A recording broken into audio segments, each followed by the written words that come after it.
Nessa noite eu quero continuar com os irmãos, como nós temos falado desde o domingo passado. Nós estamos estudando o texto que é mais conhecido como as parábolas do reino, né, que fica ali no texto de Mateus capítulo 13. Então nós entendemos que Deus estava nos conduzindo a estudar esse tema, o reino, o rei e os súditos, né? O que cabe a cada um dos seus súditos dentro desse reino.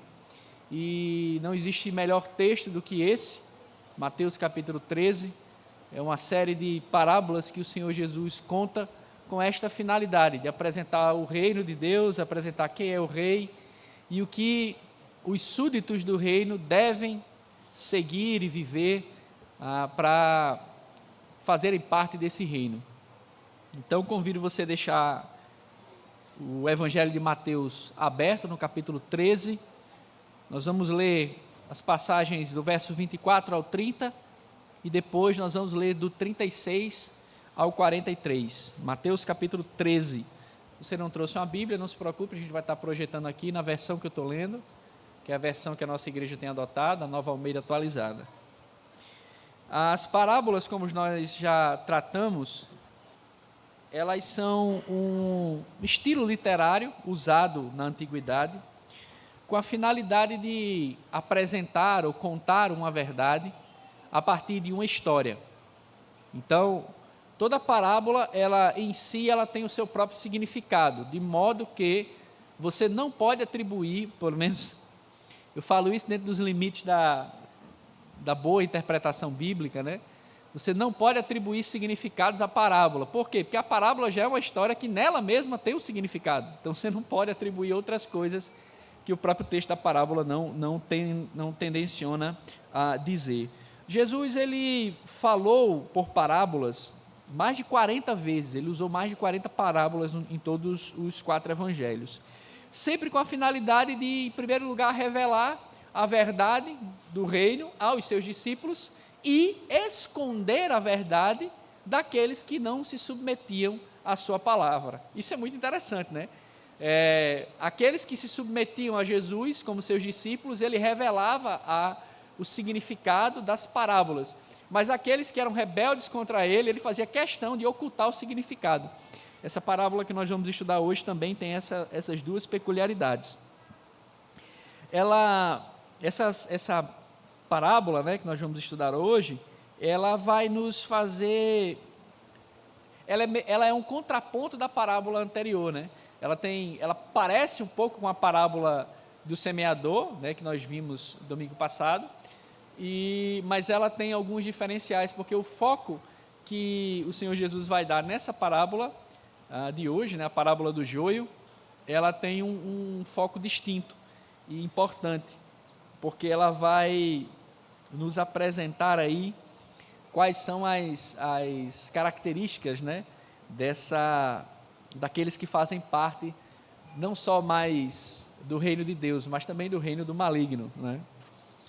Então convido você a acompanhar a leitura. Nós vamos ler Mateus capítulo 13, começando no verso 24. Diz assim a palavra do Senhor: Jesus lhes propôs outra parábola, dizendo: o reino dos céus é semelhante a um homem que semeou boa semente no seu campo. Mas enquanto todos estavam dormindo, veio o inimigo dele, semeou o joio no meio do trigo e foi embora. E quando as plantas cresceram e produziram fruto, apareceu também o joio. Então os servos do dono da casa chegaram e disseram: patrão, o senhor não semeou boa semente no seu campo? De onde então veio o joio? Ele, porém, lhes respondeu: o inimigo fez isso. Mas os servos lhe perguntaram: o senhor quer que a gente vá e arranque o joio? O dono da casa respondeu: não, porque ao separar o joio, vocês poderão arrancar também com ele o trigo. Deixem que cresçam juntos até a colheita. E no tempo da colheita, direi aos ceifeiros: ajuntem primeiro o joio e amarrem-no em feixes para ser queimado, mas recolham o trigo no meu celeiro. Agora a partir do verso 36. Então, pula aí alguns versos, aí continua no verso 36 do capítulo 13 de Mateus. Então Despedindo as multidões, Jesus foi para casa. E aproximando-se dele, os seus discípulos disseram: explique-nos a parábola do joio do campo. E Jesus respondeu: o que semeia a boa semente é o Filho do Homem. O campo é o mundo. A boa semente são os filhos do reino, e o joio são os filhos do maligno. O inimigo que o semeou é o diabo. A colheita é o fim dos tempos, e os ceifeiros são os anjos. Pois assim como o joio é colhido e jogado no fogo, assim será no fim dos tempos. O Filho do Homem mandará os seus anjos, que ajuntarão do seu reino todos os que servem de pedra de tropeço e os que praticam o mal, e os lançarão na fornalha acesa. Ali haverá choro e ranger de dentes. Então os justos resplandecerão como o sol no reino de seu Pai. Quem tem ouvidos para ouvir, ouça. Até aqui a leitura. Vamos orar, pedir que Deus nos ajude no entendimento da sua santa palavra. Deus, nós somos teu povo e estamos aqui carentes de ouvir a tua voz. Obrigado pelo teu sacrifício na cruz, que nos fez um só povo em ti. E nesse dia, nessa hora, nós pedimos que o Senhor possa iluminar a nossa mente e o nosso coração. Que teu Santo Espírito nos torne atentos, contritos e quebrantados, para que a tua palavra possa produzir os frutos que o Senhor deseja. Repreende o mal, dá graça para o teu servo que é incapaz, para que eu seja fiel à tua palavra e, claro, para a glória do teu santo nome. Fale conosco, acampe teus anjos ao nosso redor, repreenda o mal, que teu Santo Espírito possa passear em nosso meio, intercedendo por nós, para que a tua palavra não volte vazia, a começar em mim e no coração da tua santa igreja. Essa é a nossa oração que fazemos em nome de Jesus. Amém. Irmãos, à luz do capítulo 13 de Mateus, nós vemos que o Senhor Jesus pronunciou mais ou menos 4 parábolas em seguida, enquanto ele estava ensinando. Só que 2, ao que parece, elas foram faladas quando ele estava no barco. Lembrem que ele subiu no barco, e começou a ensinar, no início do capítulo 13, e aí ele ensina um período de tempo ali, aí depois ele desce do barco, pronuncia mais algumas breves parábolas, ele sai e volta para sua casa, e ali é onde os discípulos perguntam a ele o significado das parábolas, e ele começa a explicar para os discípulos o significado daquelas parábolas que ele estava proferindo. Então, a explicação das parábolas, ela estava reservada aos discípulos, porque esse era o propósito que Jesus, assim, sempre tensionou ao apresentar as parábolas, Então, essa parábola do joio, ela aparece somente aqui em Mateus. Marcos e Lucas não registram essa parábola, e talvez porque o significado pretendido pelo Senhor Jesus, ao ensinar essa parábola do joio, fosse mostrar a relação entre o reino de Deus e o reino de Satanás, no tempo presente no mundo. Nós estudamos Gênesis 3 e nós vimos ali que depois da queda, nós teremos uma contínua luta entre aqueles que seguirão o maligno e aqueles que são os filhos de Deus. A partir do capítulo 4, então convido vocês a virem para o culto de oração e doutrina, nós vamos ver o progresso do pecado e cada vez mais a divisão entre aqueles que são claramente identificados como filhos de Deus e aqueles que, em oposição aos filhos de Deus, são chamados de filhos do mundo, filhos do maligno, e tem outras nomenclaturas que o Antigo Testamento usa para mostrar essa diferença entre aqueles que fazem parte do reino de Deus e aqueles que não fazem parte do reino de Deus. Aqui o Senhor Jesus, na leitura, se você fizer uma boa leitura, tendo em mente todo o contexto bíblico, você vai perceber que aqui você tem esse eco de Gênesis 3, Gênesis 4, 5 e 6, porque você tem a humanidade sendo dividida nesses 2 grupos, e aqui a nossa cultura contemporânea, né, vai dizer assim, não existe verdade, né?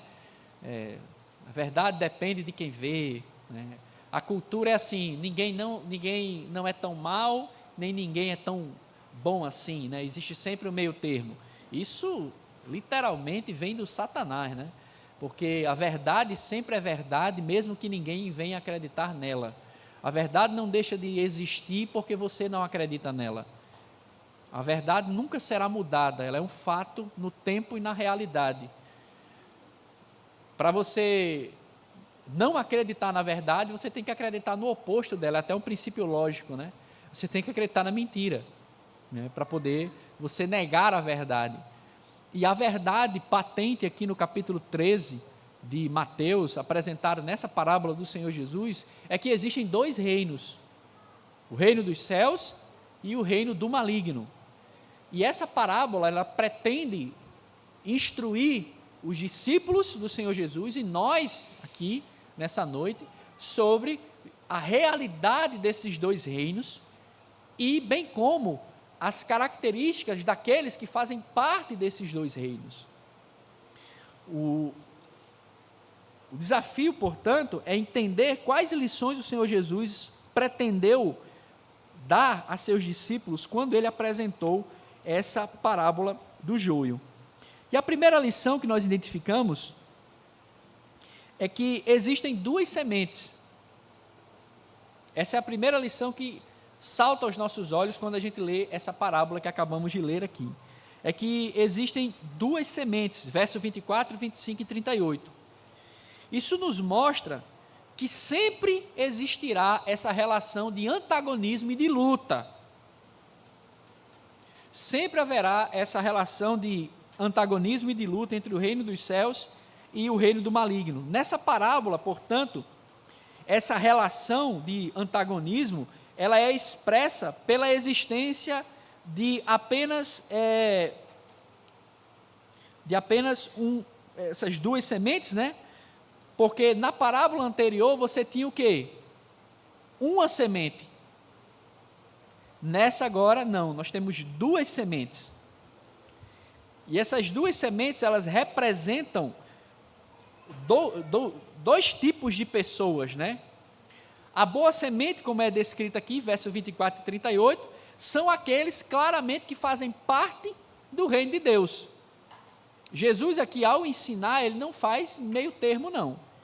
Ele apresenta as duas sementes e diz que uma é aqueles que fazem parte do reino dos céus, e a outra é aquela que não faz parte do reino dos céus. Então o verso 24 diz isso claramente, né? O reino dos céus é semelhante a um homem que semeou boa semente no seu campo. E o verso 38 vai repetir esta mesma ideia. Quem foi que semeou a boa semente? Foi o Filho do Homem. Em qual campo? O campo é o mundo, verso 24, 37 e 38. Então, aqueles que são discípulos do Senhor Jesus, são aqueles que são a boa semente plantada pelo Senhor.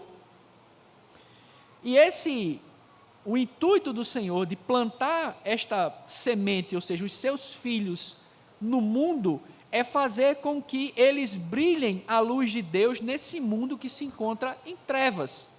Segundo o próprio Sermão do Monte, capítulo 5, verso 13 a 16. Então, quando Deus nos plantou nesse mundo, Ele nos plantou com o propósito de brilhar a sua luz, de produzir os seus frutos. É o que o Senhor Jesus ensina em Mateus 7, do 17 ao 20, quando Ele diz assim: toda árvore boa produz bons frutos, porém a árvore má produz frutos maus. A árvore boa não pode produzir frutos maus, e a árvore má não pode produzir frutos bons. Toda árvore que não produz bom fruto é cortada e jogada no fogo. Assim, pois, pelos seus frutos vocês os conhecerão. Então, o que nós aprendemos aqui? É que todo aquele que foi semeado a boa semente e que produz bons frutos, aqueles que expressam os valores do reino dos céus, são filhos de Deus. A parábola vai apresentar muito claramente isso. Em contraste, verso 25 e 39, existe a má semente. Essa má semente é chamada de joio. E quem semeou a má semente? Foi o diabo. Esse texto aqui é altamente, como é que eu posso dizer? Ele é altamente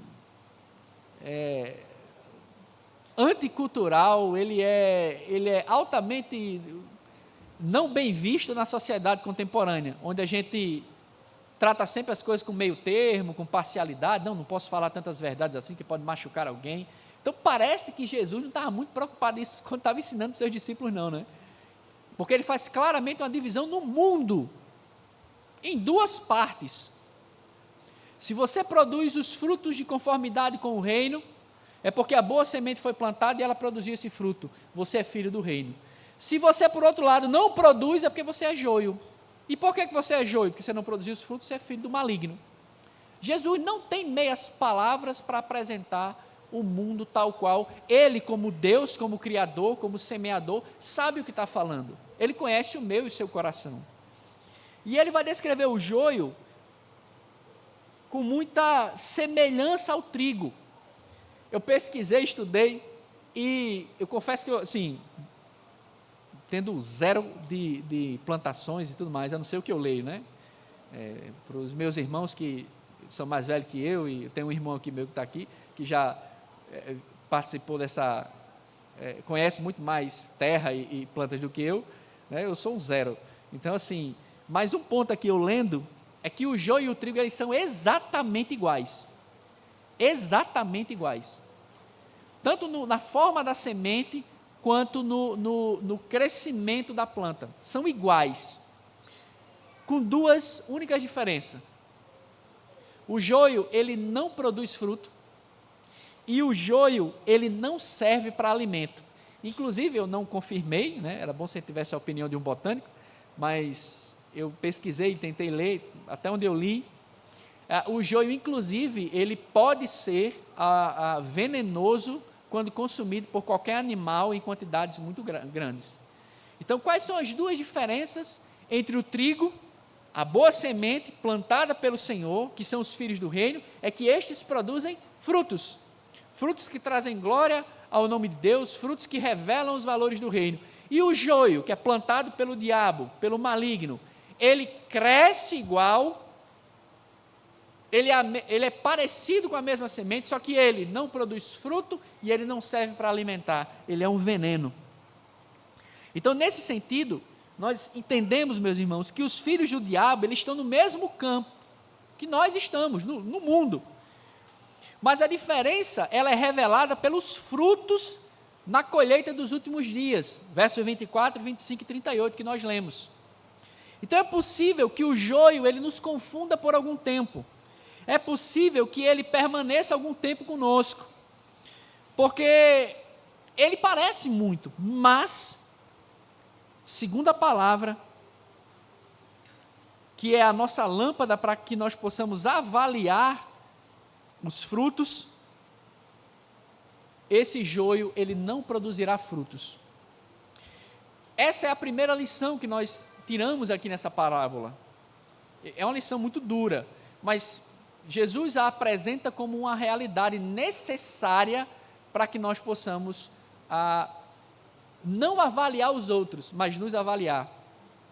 E o detalhe é o seguinte, lembra, Jesus estava ensinando lá no barco para a multidão. Ele sai, entra na casa dele, lá onde ele estava hospedado, e ele ensina isso aos discípulos. Então, a intenção de uma parábola dessa, não é você sair no culto de domingo, olhar para o irmão e dizer: ei, eu acho que tu és joio, hein? Esta maquiagem aí mostra que tu és joio, hein? Este vestido está dizendo que você é trigo. Então, cuidado com isso. Esta parábola, ela não é um critério para você julgar os outros, mas ela é um critério para você julgar você mesmo. Porque os frutos que a nossa vida vai produzir, os valores do reino, vão dizer qual semente nós somos. O semeador sabe qual semente sou eu e qual semente é vocês. Mas nós não temos condições de dizer quem é joio e quem é trigo. Até porque a intenção do Senhor Jesus ao explicar essa parábola aos discípulos era mostrar para eles a necessidade deles se avaliarem. Outro ponto interessante aqui é que essa ideia do joio crescer junto com o trigo, ela é essa segunda lição que nós aprendemos aqui. A primeira é que existem duas sementes. A segunda é que elas crescem juntos. É isso que o verso 26 e 27 diz, não é isso? E quando as plantas cresceram e produziram fruto, apareceu também o joio. Então os servos do dono da casa chegaram e disseram: patrão, o senhor não semeou boa semente no seu campo? De onde vem então o joio? Né? Então, os filhos do reino de Deus e os filhos do maligno estão no mesmo campo, e eles crescem juntos. Um ponto importante para nós aqui é que esse crescimento, ele aparenta que todo mundo é crente. Em outras palavras, você vai ter pessoas que vai estar na igreja, se veste como crente, fala como crente, cheira como crente, age por algum tempo como crente, mas com o tempo passando, o que normalmente deveria aparecer na vida deste indivíduo deveriam ser o quê? Os frutos, mas não aparece, é só a casca. Por isso que às vezes, e quando você vai ficando muito tempo na igreja, essas histórias infelizmente vão aparecendo, né? Você termina vendo que infelizmente pessoas que começaram na caminhada com você, que você admirava e olhava para eles de certa forma como referência, e aí você vê 2, 3, 4, 5, 6, 10 anos, a pessoa some, e depois você vê aquela pessoa numa situação e você fica assim: meu Deus, mas ele estava aqui com a gente, ele veio tantas vezes orar conosco, participou dos eventos da igreja, serviu na igreja, fez tudo na igreja, mas hoje está negando a fé, está negando a Cristo, está envergonhando a fé. Infelizmente, quando eu comecei meu curso na universidade, nós éramos, salvo engano, eu acho que tinha uns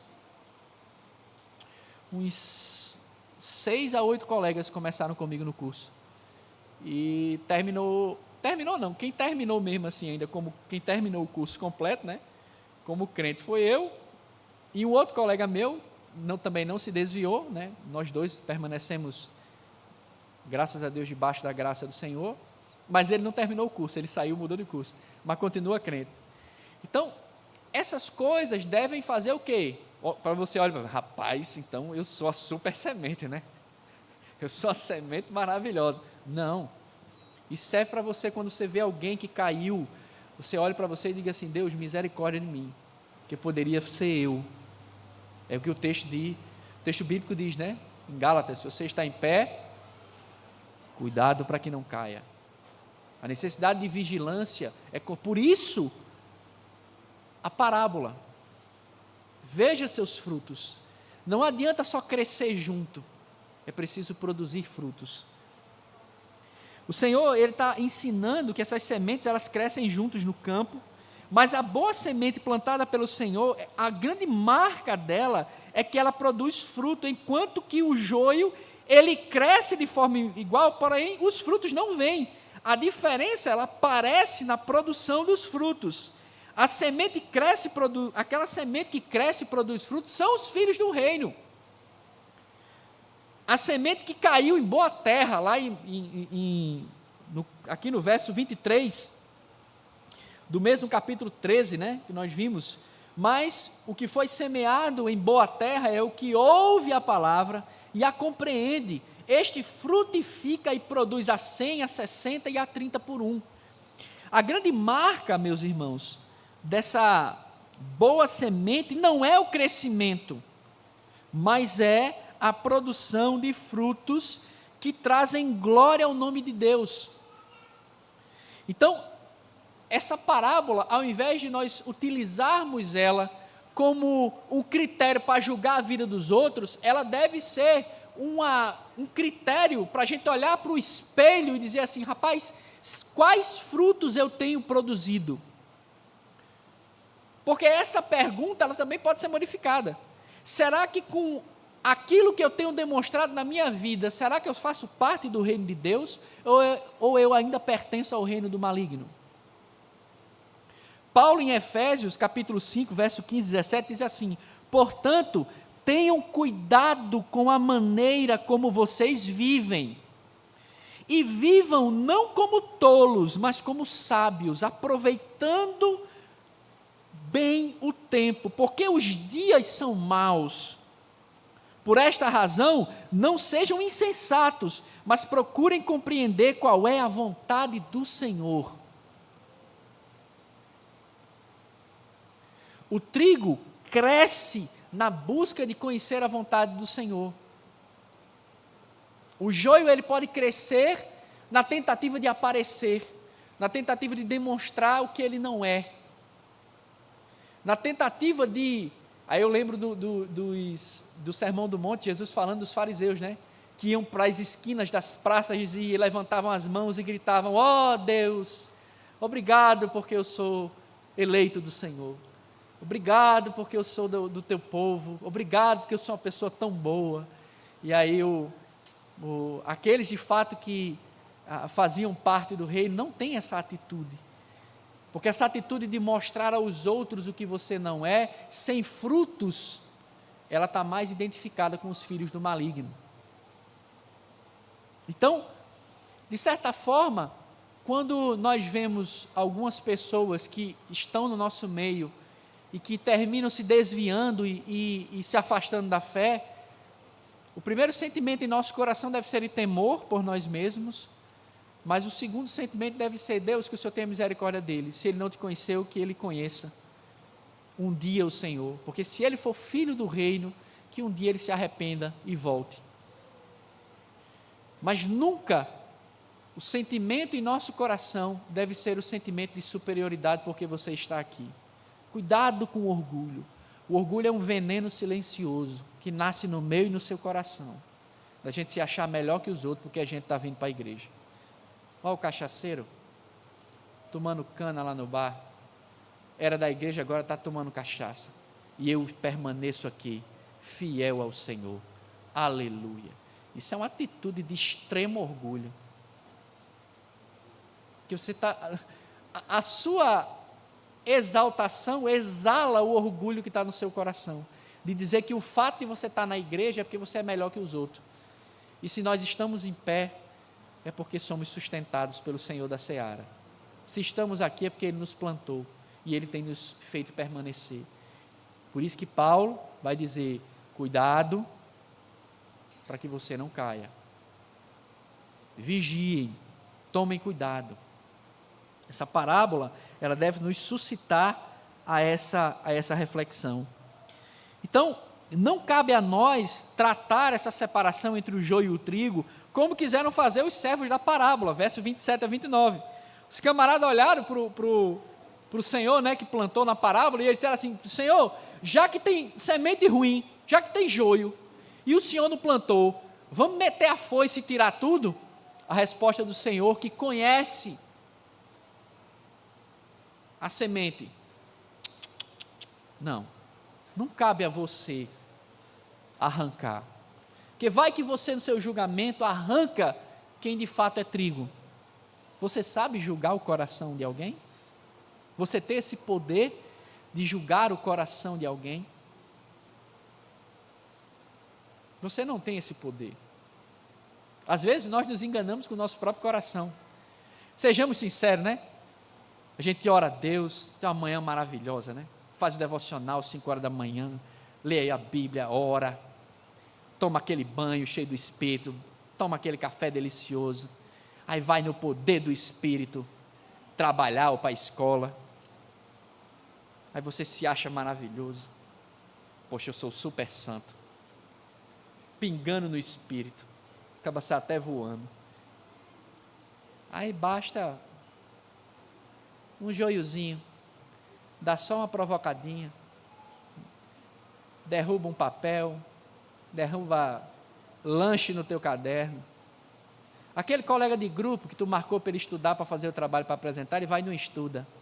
Ou então aquele teu colega de trabalho, que tu passou um trabalho há 15 dias atrás, para ele fazer, para adiantar o teu serviço, e aí ele foi, não fez o dele, não prejudicou o teu. Basta só isso. Aí tu já quer esfolar o cara, miserável, você não me ajudou. Aí já sai do espírito. O espírito já passa longe. Então, ou seja, nós somos assim. Imagina se nos fosse dado o poder de julgar quem é joio e quem é trigo. Nós não temos essas condições. O texto, a parábola não foi feita para isso. O Senhor Jesus contou essa parábola para que eu avaliasse o meu coração e as minhas atitudes. Não é para olhar para o irmão, é para olhar para você. Nós precisamos olhar para nós mesmos. Tem uma música da banda Resgate, que ela diz mais ou menos isso, né? Ela diz assim: quando se sentiu santo, um tapa bem na cara te colocou no seu lugar. E quando você se achou pronto, veio o erro e foi tudo a perder. É maravilhoso, é isso mesmo, né? Quando você se acha bom, você já está caindo. Por isso que nesse reino nós dependemos do rei.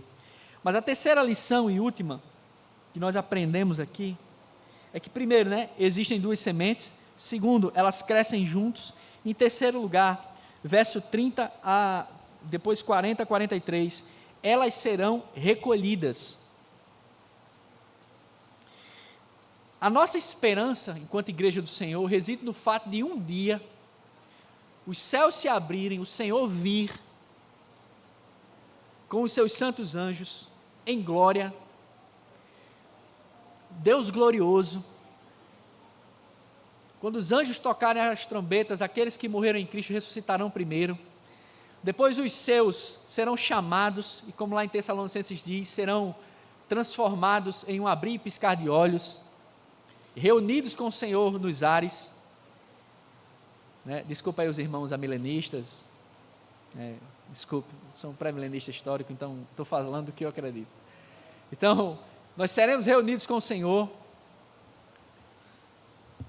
e aí nesse dia glorioso, Deus irá abrir, os livros serão abertos, e toda a humanidade será julgada.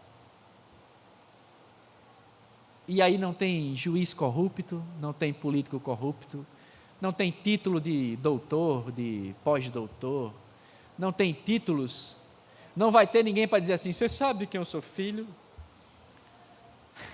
Aí Jesus vai dizer: eu sei, do maligno. Vá para... Então não vai ter, todos seremos julgados pelo Senhor da glória que virá. Essa é a esperança, né? Mas aqui o Senhor nos ensina essa realidade, de que essas sementes que cresceram juntas, essas plantas cresceram, mas não produziram frutos. O trigo cresceu e produziu frutos, o joio cresceu e não produziu. A grande diferença dos frutos será demonstrada. E o ponto aqui é que esses serão recolhidos no tempo certo. E a imagem aqui é muito maravilhosa, porque o Senhor, somente Ele sabe qual é o tempo certo em que a colheita será feita, em que a ceifa será feita. E a imagem aqui é do ceifeiro mesmo, né? Aquele cara que pega o trigo e ele corta, certo? Então o Senhor, no tempo determinado, vai mandar os anjos recolherem o trigo, verso 30 e 41.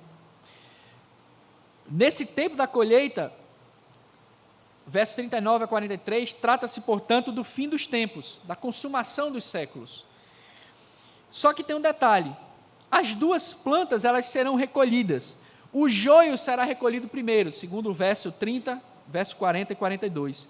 Mas ele será recolhido para ser lançado no fogo. E essa história, eu vou aqui ser um pouco irônico, né? Essa história, não, o fogo, isso aqui é uma expressão, na verdade o inferno não existe, não sei o que lá. Ei, Jesus falou mais do inferno do que do céu, viu? O inferno é uma realidade. E a pergunta que talvez surja na nossa mente é assim, mas peraí, como é que eu posso vislumbrar, pelo menos na minha imaginação, o significado do inferno? É por isso que o sofrimento do inferno ele será tão grande que a única coisa que expressa perto do que será o inferno é você queimar no fogo. Então, a ideia de se queimar no fogo é aquilo que mais se aproxima da realidade do inferno. Por isso que a imagem, toda vez que é falado sobre o inferno na Bíblia, se fala-se de fogo, porque é algo que se aproxima, será muito pior, mas se aproxima do que será. E isso é extremamente incômodo nos nossos dias, né? E politicamente incorreto nesse sentido. Porque muitos vão dizer que o inferno não existe, mas o Senhor Jesus trata o inferno como algo real. E que aqueles que não produzem frutos do reino serão lançados no inferno. Não há um meio termo. Eu não sei os irmãos, mas tem texto na Bíblia que eu leio, o cara diz assim, você tem medo de assistir filme de terror? Eu não tenho medo de assistir filme de terror, rapaz. Eu tenho medo de ler Gênesis 3. Eu tenho medo de ler texto como esse. Né? Imagine você eternamente no inferno. Lutero dizia que o céu é a eterna presença de Deus em graça, amor e misericórdia. E o inferno seria a presença de Deus em ira e juízo, eternamente, sem opção de misericórdia. Então, é um negócio que não dá nem para imaginar, de tão terrível que será. Até o próprio diabo não quer ir para o inferno. Até o próprio diabo não quer ser jogado no lago de fogo. Para você ver que o negócio não é um parque de diversões, como querem dizer para nós que é, e não é. Esse é o destino do joio, o inferno, a eterna distância de Deus, no sentido do seu amor, da sua graça e da sua misericórdia. Por outro lado, o trigo, ele também será recolhido, verso 30 e verso 43 do capítulo 13 de Mateus. O seu lugar não é o fogo, mas é o celeiro do Senhor.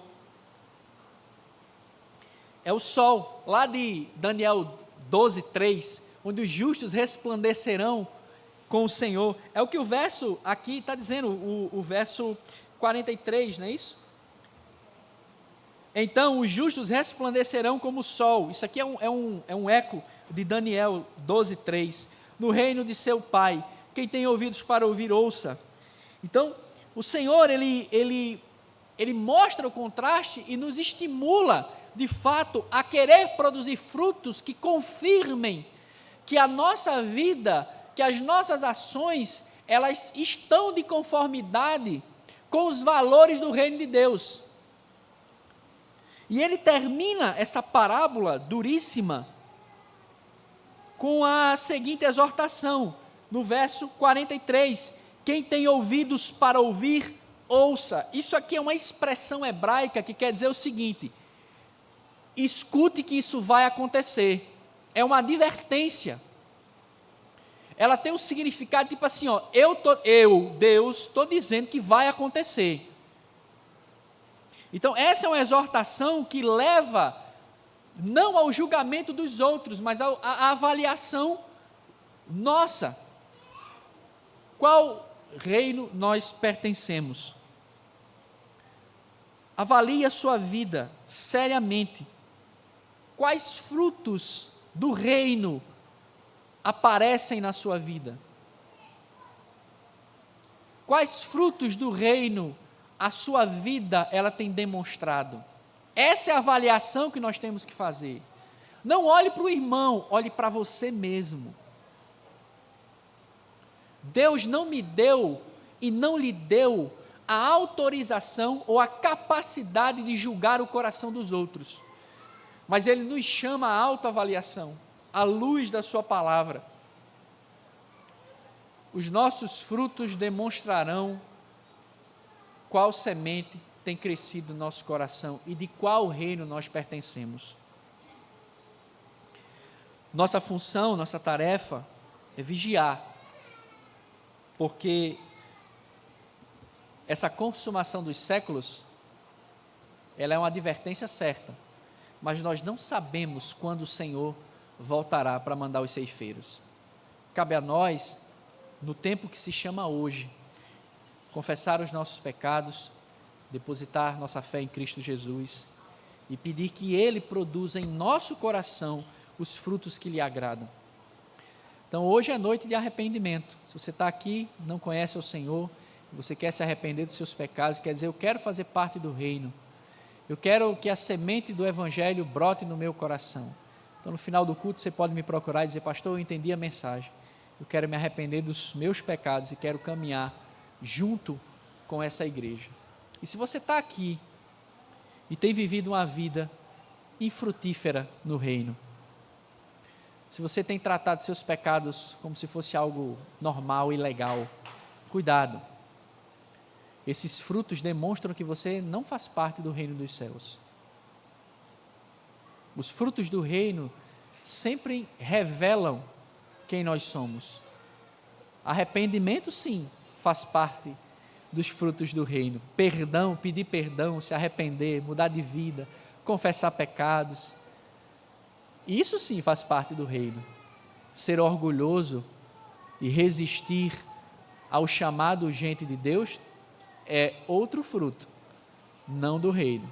Então que você possa também se avaliar, perguntando a si mesmo: qual reino eu faço parte? Vamos orar?